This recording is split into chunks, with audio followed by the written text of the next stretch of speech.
अस्सलाम वालेकुम स्टूडेंट्स। अब हम बात करेंगे एसओसी 609 के लेक्चर नंबर 16 के बारे में, जिसमें हमने केस स्टडी के बारे में पढ़ना है और ये टॉपिक होगा 53 से 55 तक। आगे ये आपके छोटे छोटे लेक्चर्स आ रहे हैं, लेकिन आपने इनको स्किप नहीं करना। ये सारा ही तकरीबन आपको याद करना पड़ेगा, क्योंकि यहीं से उसने आपको एग्जामिनर ने शॉर्ट, क्विज़ और लॉन्ग देने होते हैं। तो चलते हैं अपने टॉपिक की तरफ। अब हम बात करें केस स्टडी मेथड के बारे में। देखिए, केस स्टडी मेथड जो है ये क्वालिटेटिव रिसर्च का एक इम्पॉर्टेंट मेथड होता है। केस स्टडी होती क्या है? केस स्टडी एक ऐसा मेथड है जिसमें किसी एक पर्सन, कम्युनिटी या किसी इवेंट के बारे में डिटेल से इंफॉर्मेशन दी जाती है। इस मेथड में रिसर्चर कोशिश करता है कि वो उस पर्सन या कम्युनिटी के ज़िंदगी के हर इम्पोर्टेंट पहलू को समझ सके। यानी लाइफ कंडीशंस हो गई, प्रॉब्लम्स हो गए, बिहेवियर्स, सोशल सिचुएशंस, सब कुछ डिटेल में स्टडी किया जाता है इसमें। केस स्टडी कैसे की जाती है? रिसर्चर इस मेथड में साइंटिफिक वे यूज़ करता है। वो सिंपल और इजी सवाल पूछता है, फ्रेंडली स्टाइल में बात करता है, रेस्पोंडेंट के साथ जो है वो ट्रस्ट बिल्ड करता है, क्योंकि जब तक ट्रस्ट नहीं बनेगा रियल और सही डाटा नहीं मिलेगा। रिसर्चर हमेशा रिस्पोंडेंट को कंफर्टेबल रखता है, फ्रेंडली इन्वायरमेंट बनाता है, लीडिंग क्वेश्चंस नहीं पूछता वो, जैसे ऐसे सवाल जो जवाब को जो है इन्फ्लुएंस करे। ठीक है, उसका मेन गोल होता है रियल और एक्यूरेट डाटा कलेक्ट करना। केस स्टडी से क्या पता चलता है? देखिए, केस स्टडी की मदद से जो है वो रिसर्चर को किसी पर्सन के बारे में कंप्लीट इन्फॉर्मेशन मिल जाती है, किसी कम्युनिटी के हालात के बारे में मुकम्मल डिटेल मिल जाती है, किसी एरिया की पूरी सिचुएशन जो है वो गहराई से समझ आ जाती है। इसलिए इसे डीप स्टडी मेथड भी कहा जाता है। केस स्टडी की 3 टाइप्स होती हैं। एक तो इंडिविजुअल केस स्टडी होता है, दूसरा कम्युनिटी केस स्टडी, तीसरा social issue case study. Individual case study मतलब एक पर्सन की लाइफ का detailed study. Community case study किसी गांव, शहर या कम्युनिटी के डिटेल्ड स्टडी के बारे में है ये। सोशल इशू केस स्टडी क्या होता है? किसी सोशल प्रॉब्लम जैसे पॉवर्टी हो गया, अनएम्प्लॉयमेंट या एजुकेशन के बारे में स्टडी करना। ठीक है, याद रखें, केस स्टडी एक मेथड है जिसमें हम किसी एक यूनिट को गहराई से समझते हैं ताकि रियल फैक्ट्स सामने आ सके। अब हम बात करेंगे केस स्टडी के अपॉर्चुनिटीज़ के बारे में, यानी इसके क्या फ़ायदे हैं। केस स्टडी क्यों यूज़फुल होती है?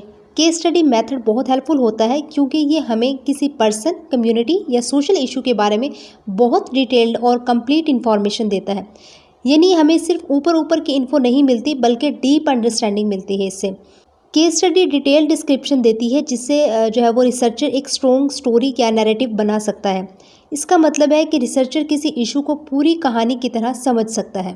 ठीक है, ह्यूमन बिहेवियर को समझने में भी इससे मदद मिलती है।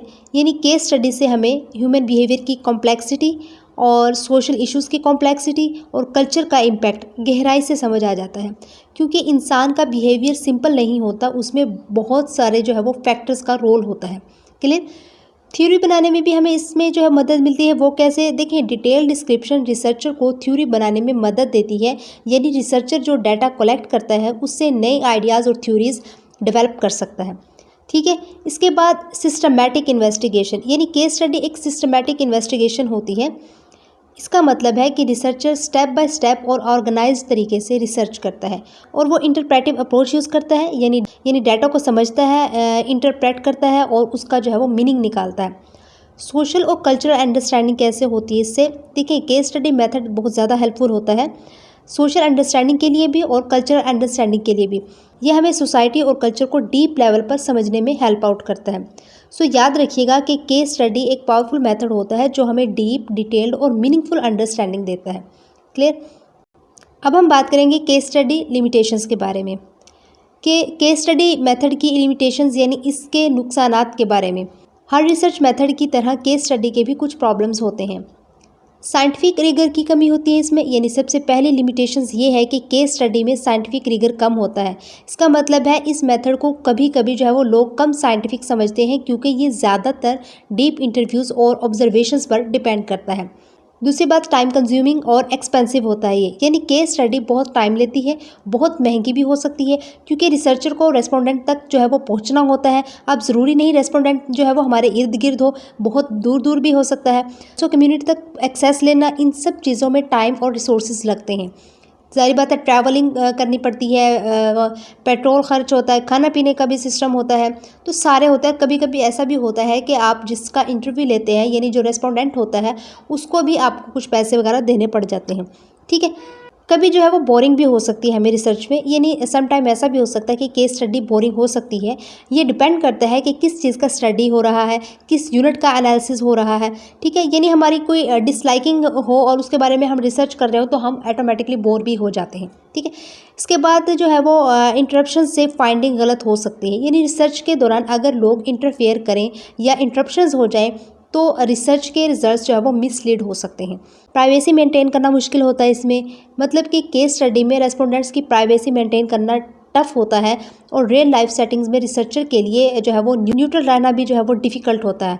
न्यूट्रल रहना मतलब कि सब्जेक्टिविटी मेंटेन करना होता है इसमें, ठीक है। इसके बाद इमोशनल इश्यूज़ का भी इफेक्ट होता है, यानी सेंसिटिव टॉपिक्स पर रेस्पोंडेंट इमोशनल हो सकता है, पर्सनल एक्सपीरियंसेस शेयर कर सकता है, इस वजह से डाटा जो है वो बाइस्ड या मिसलीडिंग हो सकता है।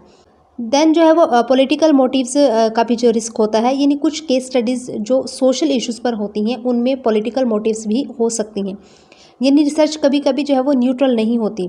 फेक इन्फॉर्मेशन का पॉसिबिलिटी होना, यानी कि रिस्पोंडेंट झूठ बोल सकता है, गलत इन्फॉर्मेशन दे सकता है, यानी रियल वर्ल्ड और जो है इमेजिनरी वर्ल्ड मिक्स हो सकते हैं।